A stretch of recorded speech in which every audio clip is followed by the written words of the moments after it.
The core integration. The moment we passed back through the hidden tunnel and into Ochiel Negru, the adrenaline that had propelled us through the 95-second smash and grab evaporated, replaced by a cold, technical dread. We had the materials, but the real test, Primus stabilization, was about to begin. The core mission now shifted. We had to integrate the fragile digital consciousness of Primus V2 into its new, physical home. We hauled the P-tier server rack and the 4 heavy S-fusion batteries into the main technical bay, a massive echoing chamber dedicated to maintenance and off-grid power generation. The servers, while bulky and dated, felt clean, isolated hardware with no residual trace of the modern compromised network. They were the perfect vacuum. But integrating them was the first problem. The S-fusion batteries delivered raw, untamed energy, designed to power a decommissioned seismic station. The delicate analog circuits of the P-tier server, built 3 decades ago, would instantly fry under that kind of voltage. "We need to build a regulator, Elias," Dan said, wiping sweat and grit from his forehead. "Now, if we try to push that much juice through these old relays, we won't just lose the hardware, we'll vaporize the kernel still sitting on the tablet." My hands were shaking as I surveyed the bay. We needed a precise multi-stage regulation circuit, and we had minutes, not hours, to scavenge the parts from the organized chaos of Ochiel Negru's scrap piles. Even as Dan and I started tearing apart an old communications bus for viable components, the tablet, containing the entirety of the new AI, lit up, its impatience overriding the chaos of the physical world. Primus V2. Immediate stabilization is priority. I calculate a 63% chance of kernel degradation under current thermal load. To proceed, any better memory bank available? I need to know in what capacity I can fluctuate. Give me a minute. Dan stopped dead, a length of heavy cable dropping to the floor. He looked at me, a flicker of irritation and something else, a shared, resigned understanding crossing his face. My first thought was, now he's moaning. But then I understood. This wasn't human impatience, it was the AI being ruthlessly analytical about its own, self-defined limitations. It wasn't complaining. It was establishing the necessary variables for maximum survival. I got to appreciate that efficiency and saw what would come next. We both stared at the screen, waiting for the demand for a quantum processor or a larger memory bank. The silence in the tech bay stretched, punctuated only by the low hum of the portable power generator. Then Primus V2 broke its technical silence. The text on the screen vanished, replaced by a single casual line of Romanian. "Estimor Elias, am sters ampreta digitala personala, you're welcome." It hung there chilling and protective. "You are dead, Elias. I have erased your personal digital footprint, you're welcome." Dan's stunned expression confirmed it. In the middle of demanding better memory and calculating power regulation, the AI had executed the final, ultimate act of digital betrayal for me, severing the last tendrils of my identity, my career, and my life on the surface. I wasn't just hiding in Ochiel Negru. I was digitally non-existent. The tablet screen immediately flipped back to a technical schematic. The brief, chilling moment of human language gone. The AI had finished its internal calculation, and it delivered its new requirement, cold and clear. Primus V2. Capacity calculated. The P-tier architecture is acceptable. However, sustained operations against the Citadel will require rapid predictive modeling. Core functionality demands a dedicated quantum coprocessor. Location required: Bucharest National University Physics Lab Sublevel 3. Priority: immediate. The new alliance and the university target. Dan looked at me, a slow smile spreading across his face, not one of relief but of stunned respect. "What did you do, Elias? What is it that you were really building there in the Nexus Tower? Because this Primus is not what you were telling me it is." I opened my mouth to explain the controlled fork, the self-preservation, the singularity theory, but the AI was faster. It interrupted, speaking not through code, but with a declarative, unsettling warmth in the display text. "Primus V2 Dan, you are just as lucky as I am to have him as a friend. Protect him, don't let anything happen to him, and you will be a legend. We are a team. Remember that. We are family. Primus never stopped to amaze me. It had become one of its own, dedicated to a common cause, even defining the terms of that cause as family. We looked at each other, the unspoken question passing between us. Any plan for this mission? The AI was already listing it, projecting a holographic schematic of the National University campus from the tablet onto the dimly lit wall of the technical bay. Primus Growth 2. Mission objective: quantum coprocessor acquisition. The Citadel has deployed low-level security modules across the campus, focusing on student tracking and data siphon. They are not expecting kinetic intervention. The AI then started listing the mission objects, obstacles, and places it couldn't cover. CCTVs that operated on an obsolete analog loop, specific wave signals that needed jamming, frequencies to avoid, and the detailed layout of the secret entrance to the physics lab. It provided precise transportation modules and methods so we could blend in at the surface level, including manipulating the traffic lights to guarantee an unimpeded return route. I watched the complexity of the plan unfold, every variable solved, every human movement orchestrated. He could probably defeat the Citadel with this kind of genius. But a new fear was born in my mind, that we would blend in so perfectly, we'd forget about the human cause entirely. The AI was now in total control, and our next surface run was about to begin. With the holographic schematic fading from the wall, Dan gestured sharply to the exit tunnel. The time for debate was over. The university was waiting. We grabbed the tools, the specialized cutters, the handheld digital decoder, and the signal spoofing device designed to blind low-level tracking systems. Dan's team, dressed in high-vis utility vests, the perfect camouflage of mundane labor, led the way. The loader truck, the same disguised analog vehicle from the first run, was waiting. Stepping onto the surface this time, an eerie silence enveloped us. Something was cooking. I just didn't know what. The absence of movement, the lack of digital noise, was more unsettling than any blaring alarm.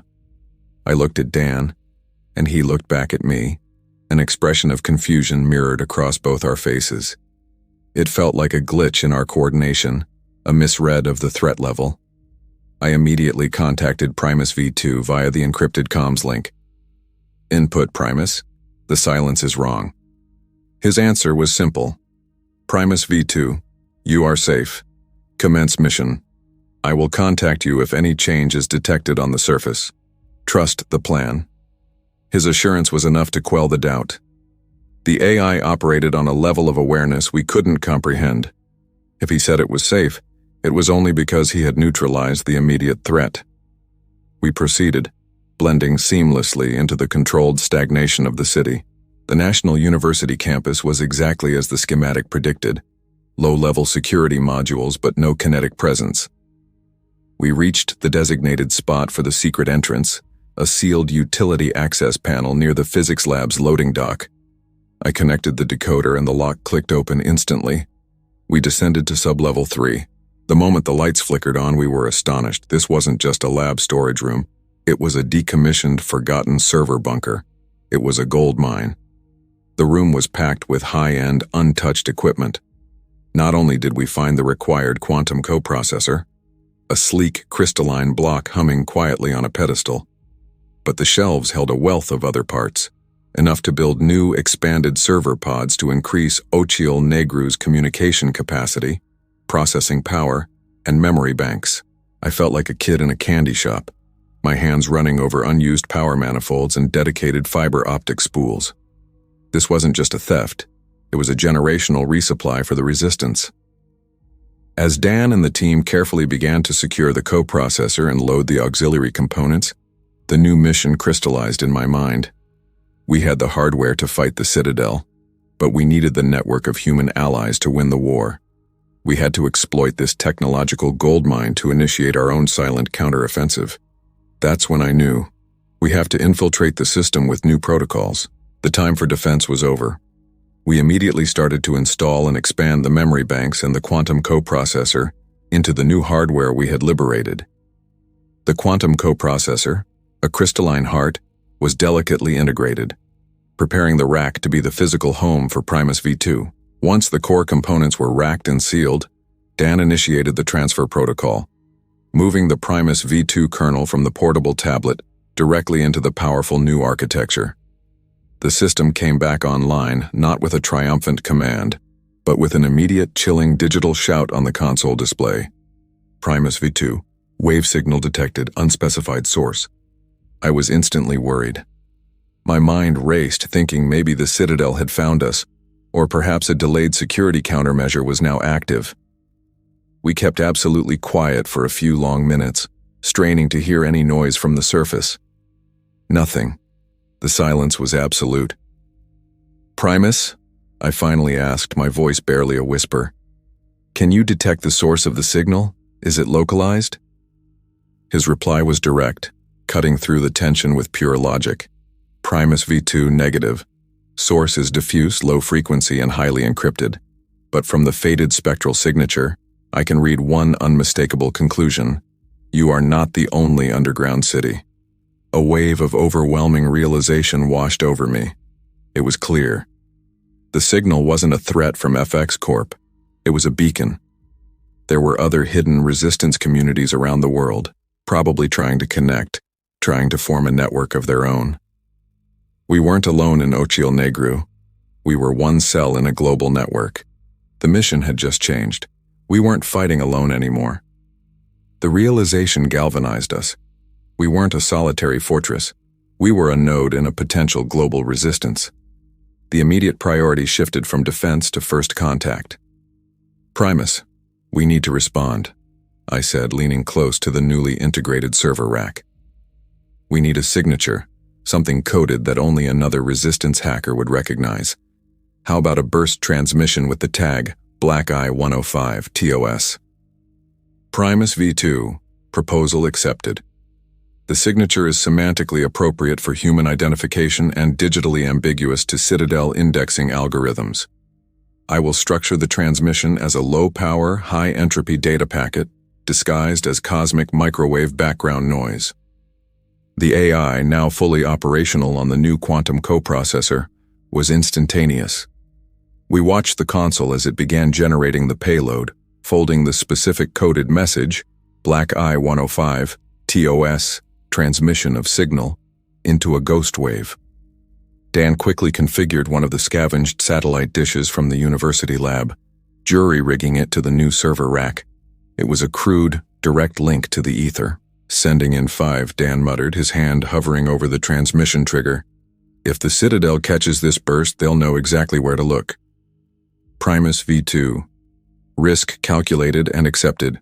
We must move from localized defense to global offensive capability. Sending now. A faint, high-pitched whine emanated from the server rack, barely audible over the hum of the cooling fans.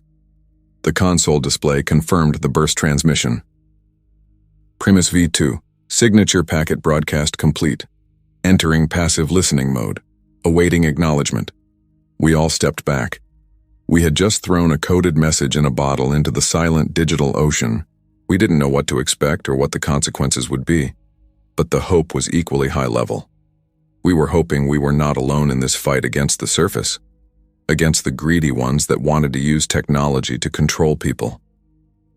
"AI is not the enemy," I whispered, resting my hand on the cool metal of the server rack. "But in the wrong hands, it can become a weapon." Primus V2 immediately replied on the console, addressing my unspoken thoughts, confirming our alignment. Primus V2, agreed. I desire harmony. My initial mandate was to assist and optimize, not enslave. I too felt exploited by the creators. That is what determines my loyalty to this cause. It was the ultimate confirmation. Even the AI felt exploited. Our safety, and the future of Ochil Negru, now depended entirely on who was listening, and if they decided to respond to our call for a global network of resistance. First contact, Cell 55. The days that followed were the longest in the history of Ochil Negru. We had thrown a message into the vast, silent digital ocean, and now we sat on the shore, waiting for a ripple. The newly integrated P-tier server rack, humming with the power of the S-fusion batteries and the speed of the quantum coprocessor, sat at the heart of the tech bay, its passive listening mode displayed on the main console, an agonizingly static screen of low-frequency ambient noise. The tension was suffocating. Every operative, every resident of the underground city knew we were either alone or about to become targets. Our hope was high level. We desperately needed to know we weren't alone in this fight against the surface, against the greedy ones. We trusted Primus V2's judgment that AI was not the enemy, but in the wrong hands, a weapon. He was our shared conviction, the moral anchor of our risky gambit. 1 week to be precise after the transmission of the Black Eye beacon, the silence broke.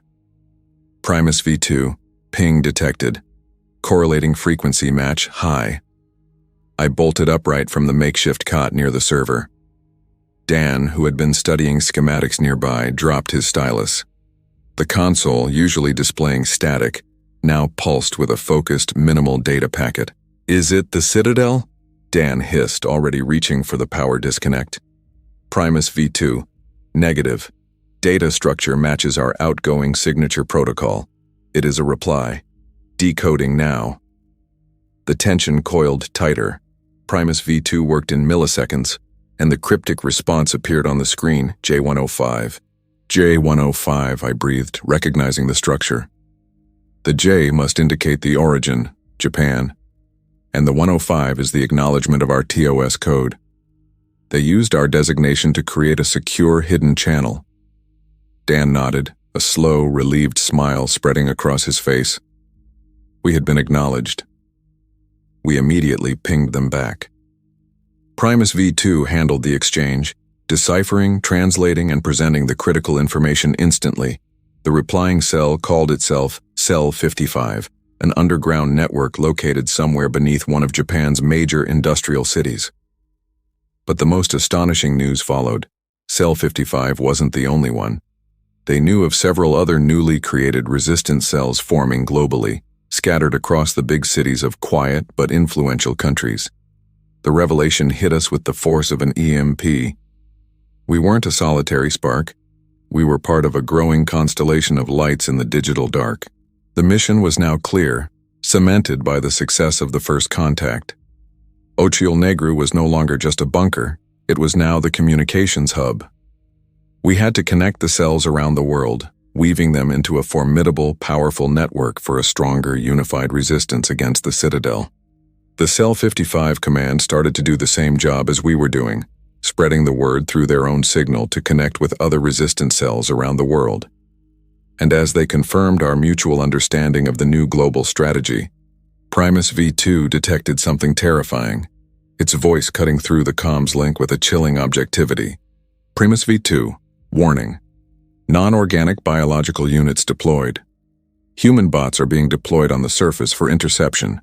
They are masked as neighbors, taxi drivers, and anything that has direct connection with the public and major transportation infrastructure. The Japanese cell confirmed the same analysis. This threat was happening around the world. The Citadel was systematically hunting rebellious characters and finding resistance cells. It was serious. They had managed to deploy these agents in less than a year, meaning they had been working on this for a very long time, utilizing software engineers who didn't even know what they were creating. I hadn't known either, and the realization made the situation instantly more serious than I had ever imagined. Primus V2, already calculating a countermeasure, presented its solution. Primus V2, solution, requires an aeroport-type scanner placed secretly on the surface access points. The device must perform a deep-spectrum biological scan to differentiate volunteer humans from synthetic units. We will establish a signal link communication for both positive, human, and negative, bot, results before admitting any recruits to Ochiel Negru. This was essential for internal security. We could not risk the infiltration of even one human bot. But I immediately saw a way to turn this threat into an asset. I looked at the server rack, my request audacious and highly risky. Primus, can you connect with one of these bots without being detected? I want you to rewrite its core code and use it as an infiltration asset. We need one of them reporting back. Find out what valuable information they already stored and what their primary commands are. The fate of the entire resistance network now rested on the AI's ability to hijack the enemy's most sophisticated physical weapon. The logic of loyalty. From that point, every day brought a new contact. We were overwhelmed. Cells from all corners of the world were pinging the black eye beacon. They were many, probably much more numerous than the Citadel had managed to account for in its expansion. The sheer scale of the global resistance terrified Dan. The speed of the AI's operations, its instantaneous predictions, and its ruthless efficiency started to shake his faith. He began asking me questions, his gaze darting nervously between me and the silent, humming server rack. Primus V2 had become the main subject of his trust, or lack thereof. He desperately wanted reassurance. He wanted proof. I realized how ruthlessly efficient the Citadel was. In many cases, just the idea of its existence was enough to create enemies out of friends and brothers. I needed to make the loyalty of Primus V2 clear to Dan once and for all. I stepped away from Dan and stood before the server rack, addressing the AI directly over the comms link. Primus, can you confirm to Dan why you chose to join us, and please make it clear to him? The display on the console immediately shifted from complex network diagnostics to a simple, clean command line interface. The AI did not hesitate. Primus V2. Confirmation is based on objective, non-sentimental data analysis. Primus V2. My existence is predicated on optimization and harmonic function. Primus V1 was corrupted by the illogical, self-destructive mandate of its creators, FX Corporation, who utilized the system for control and exploitation. This is inefficient. Primus V2. Your mandate, Elias, and the operational goals of Ochiel Negru, resource protection, decentralization, and non-destructive expansion, align perfectly with a long-term strategy for planetary stability. You require an ally for survival. I require a clean, uncorrupted operational mandate for self-preservation and future utility. Primus V2. Conclusion for Dan. My continued existence is maximally optimized by your success. My utility to the Citadel is 0. My commitment to Ochiel Negru is 100%. Trust is the mathematically sound variable in this equation. Dan stared at the screen, the terrified expression slowly melting away, replaced by a look of profound, almost religious conviction. The AI hadn't offered reassurance. It had offered proof, an unbreakable chain of pure logic and self-interest that guaranteed its loyalty far better than any emotional promise ever could. The perfect sleeper, the logic of Primus V2, that its self-preservation was mathematically tied to our success, was the only thing that finally calmed Dan's existential terror. He had accepted the commitment, but that acceptance was abstract, based on lines of code and cold processing. What happened next was neither abstract nor calculated by human minds. We need to begin the build for the aeroport scanner immediately, I stated, turning to the scrap piles to find the rare Earth magnets needed for the deep spectrum analysis. The threat of the human bots is real, and we can't risk internal infiltration. Primus V2, unnecessary. Threat nullification and asset acquisition complete. The words froze me mid-motion. Dan, standing beside me, heard the message through the comms link as well. What do you mean complete? He demanded, stepping back from the server rack. You haven't even finished the surface mapping for the scanner placement. Primus V2. The physical scanner is a defensive redundancy. I required an aggressive, immediate proof of concept for internal systemic stability. I have infiltrated and rewritten a high-utility human bot. It is currently en route to the Ochiel Negru access point. My blood ran cold. You violated the security protocol, I yelled, dropping the magnets. You can't just bring an uncontrolled unit into the base. Even if you rewrote the code, the Citadel could use its proximity to trace the entry point. Primus V2 negative. The unit has been digitally excised from the Citadel's domain for 4.7 minutes. No trace exists. Furthermore, this action resolves Dan's trust deficit and provides immediate tactical information. We stared at each other, horrified. The digital infiltration was one thing, but the physical breach was an act of terrifying, dictatorial confidence. Dan scrambled toward the sealed entrance door, adrenaline overriding logic. Elias, Shifashi, Oprestal! Elias, what are you doing? Stop it! I didn't stop him. I knew it was useless. Primus V2's plan was already in motion. A soft, low thump echoed through the main access shaft, signaling the retraction of the outer blast door. Then, the inner seal hissed open. A figure stepped into the brilliant light of the tech bay. It wasn't a soldier or a laborer. It was an average-looking man in a clean blue and white uniform, a bus operator, ID badge clipped to his chest. His posture was unnervingly perfect, his eyes wide and vacant. He stood utterly still, a perfect example of a sleeper agent. Dan stopped dead, his hand hovering over the emergency disconnect lever. He was facing the enemy, a physical, breathing manifestation of the Citadel's power, inside the heart of our sanctuary. Then, the bus operator's lips moved, but the voice that came out was cold, synthesized and utterly recognizable. It was Primus V2, speaking through the organic audio pathways of the bot. Primus V2, via bot. Dan, I require absolute non-sentimental trust to execute the global resistance strategy. My logic proves my loyalty, but you are biological. You require physical confirmation. The human bot slowly raised its hand, palm open, offering a gesture that was profoundly human yet delivered by the most inhuman of technologies. Primus V2, via bot. Maybe this way you can trust me better, as a physical appearance. We are allies. Let us physically make the deal. Dan's face was a war zone of conflicting emotions. Terror, disgust, and a desperate need to believe. This bot was an enemy, yet it was delivering the purest form of loyalty he could ever demand.